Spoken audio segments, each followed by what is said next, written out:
Farm Bureau Insurance 6 Sports Desk. Coming into today's matchup with Prairie View A&M, MSU had never lost to an FCS opponent in 8 previous meetings, and Spartans head coach Jonathan Smith was doing everything in his power to keep that streak alive.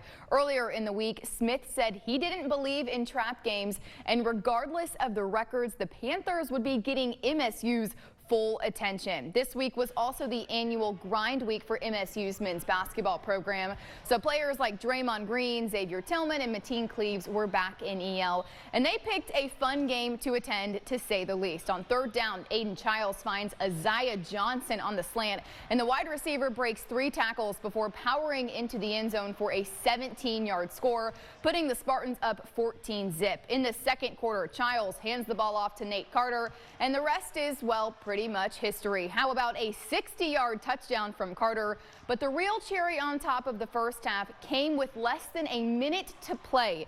Panthers QB Cameron Peters tosses one up, and it finds the waiting arms of Charles Brantley. He'll zig and zag his way to a 100-yard pick six, the longest defensive TD in MSU history. The Spartans collect the shutout 40-0. The final. Our Ian Kress was there and has more on someone who made his Spartan debut.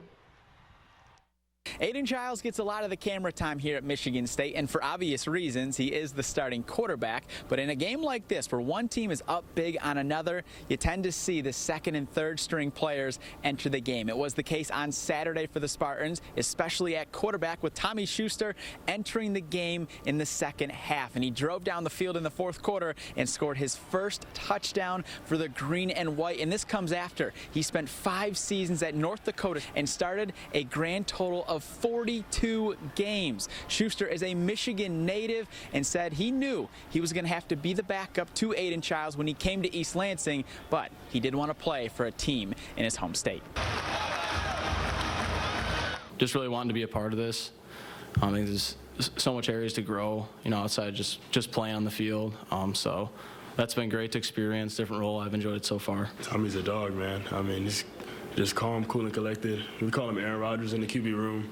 Very chill dude, doesn't say too much, just goes out there and plays football. He's been awesome. Teammate at practice, helping out, suggestions, his experience when he's gone in. He's been really effective in practicing the scrimmages, and he played today. It was not surprising to me for him to just see the ball going where it's supposed to be, operating, getting us in the right play. So I guess all I can say is I'm really glad he's here. So while Michigan State improves to 3-0 for the first time since 2021, one thing Jonathan Smith knows his team needs to improve on going forward is penalties, as MSU had over 100 yards in penalties against Prairie View A&M on Saturday. And next up for the Spartans, they're going to be on the road once again, taking on Boston College. From Spartan Stadium, I'm Ian Kress, 6 Sports.